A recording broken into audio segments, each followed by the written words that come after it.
Good evening, everybody. If you received a message on social media from someone you didn't know, would you respond? Raise your hand if you'd respond.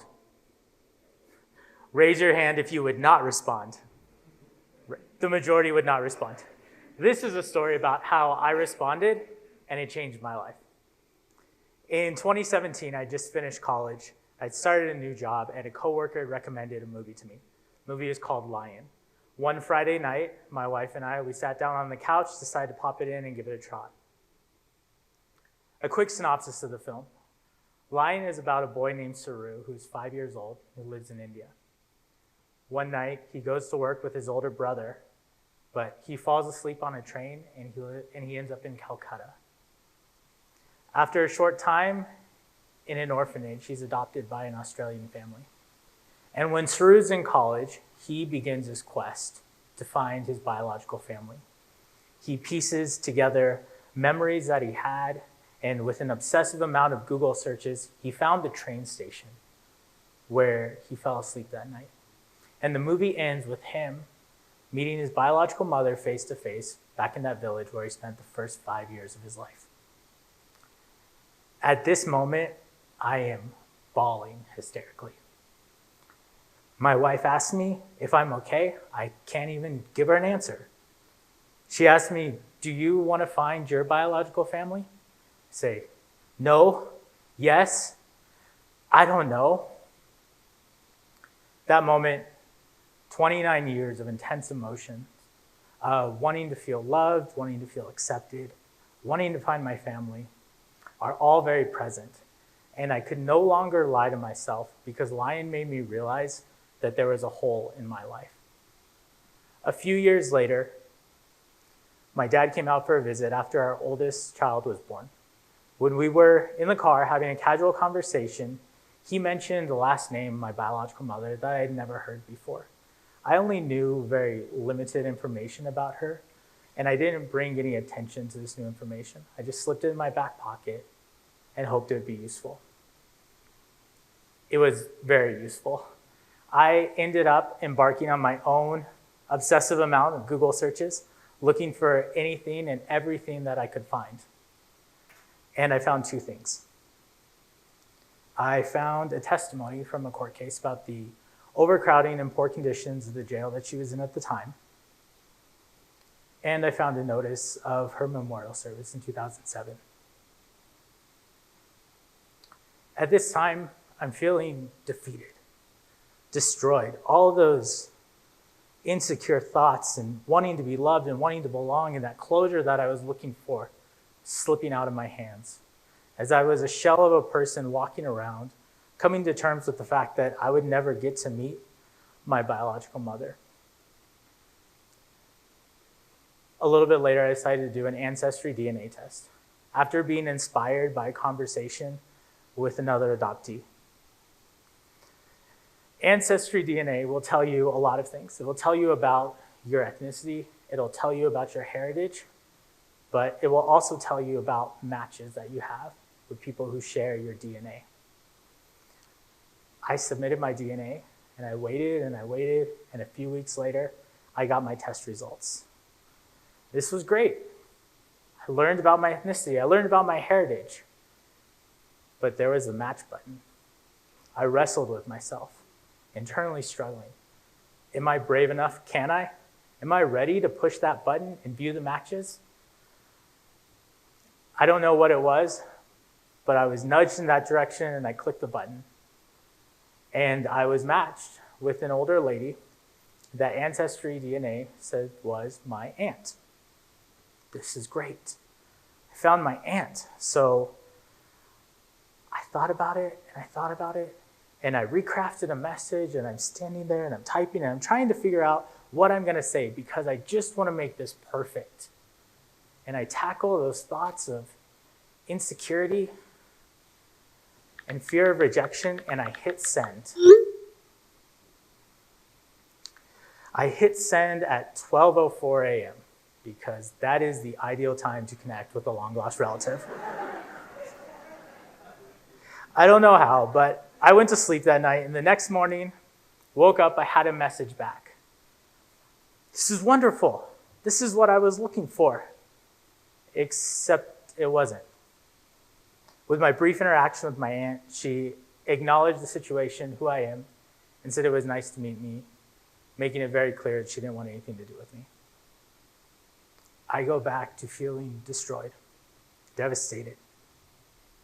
All those thoughts of insecurity and wanting to be loved are just engulfing me right now. And all those, just the negative presence all around me. A few years later, I get another ancestry DNA match. I was hesitant this time given my last experience. And it turned out to be my younger biological half-sister. Again, I'm on top of the world. This is wonderful. This is what I'm waiting for. We started talking about our lives and our family, and we exchanged social media information, and that was it. I go back to feeling devastated, crushed, wondering why. Why do I keep doing this to myself? Like a little kid who's just looking for someone to love them. I just wanted to know why I thought that anybody from my biological family wanted anything to do with me. On March 14th, 2021, I received a message on Instagram. It said, "Hello, how are you? You don't know me. I would like to talk to you if you have time." I sat on this message for 2 days. Again, something inside me told me I needed to respond. Something greater than me was nudging me in that direction. I remember the days because my adoption was finalized on March 17th, and there are certain coincidences in life, the timing that you just can't explain, and this is one of those. So I responded, and then the bomb came. It was my older sister, Tina, and she said, "I have a sister who did an ancestry DNA test, and you came up as one of her matches, so that means you're my brother that I've been looking for." I was on top of the world again. This is everything that I wanted, to connect with someone from my biological family. I had to have one slightly uncomfortable conversation, though.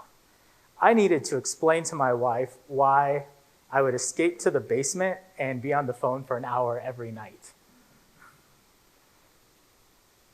I had this conversation. I told my wife that I would love to meet Tina, but our youngest was due in just a couple of months, and I told her I'd wait until after the baby was here. But she encouraged me to go before. I was ecstatic. I texted Tina. I set up a time to go out there. I was so excited. When I booked my Airbnb, I told the host about how I was connecting with my biological sister, and I was just over the moon about this. He must not have thought that I was too weird because they accepted my reservation. One Friday morning, I'm kissing my wife goodbye in early May, and I'm headed to the airport. I don't know if it was the altitude or the realization that I was doing something extremely out of my comfort zone, but those feelings of joy and happiness turned into anxiety, fear of rejection, feeling insecure about myself. And I realized the only way out of this self-imposed stress was to get to my destination. Let me remind you, I canceled the Airbnb because Tina said I could stay with her. I canceled the rental car because Tina said she would pick me up. I was stuck. You may have been wondering where I was headed to. I was headed to Fresno, California, where I grew up. That top red dot is where I lived. The bottom dot is Easton, California, a little town on the south side of Fresno, where Tina grew up, where my biological family was. We grew up 20 miles from each other. It's a small world, sometimes not small enough. I get off the plane, my stomach's in knots. Thankfully, I had a text message from one of my customers, and I knew that talking to them would help me ease my nerves. So as I'm walking through the airport, talking on the phone, trying to distract myself a little bit, and I get to baggage claim, and I quickly but politely end the call. And I grab my bag, and I look around. Where's Tina? Let me remind you, Fresno is not a very large airport. There are 2 baggage carousels. It is really hard to miss somebody. I needed some fresh air, so I walked the 15 feet from the baggage carousel outside, and I had to have yet another uncomfortable conversation. Call my sister, say, "Hi, this is your brother. We're supposed to meet at the airport. I'm here. Where are you?" Turned out that she was running late because there was traffic. I have never hated traffic so much as I did in that moment. A few minutes later, she called me and she told me where she parked. And we've all seen this moment. This is when time slows down and there's orchestral music in the background as 2 people meet. That's not how this happened at all, actually. We approached each other, gave each other a hug, and started talking like we had known each other our entire lives. It was wonderful. I had a great time with Tina, spending the weekend with her, making great memories, meeting her family, and finding that closure that lion made me realize, that hole in my life.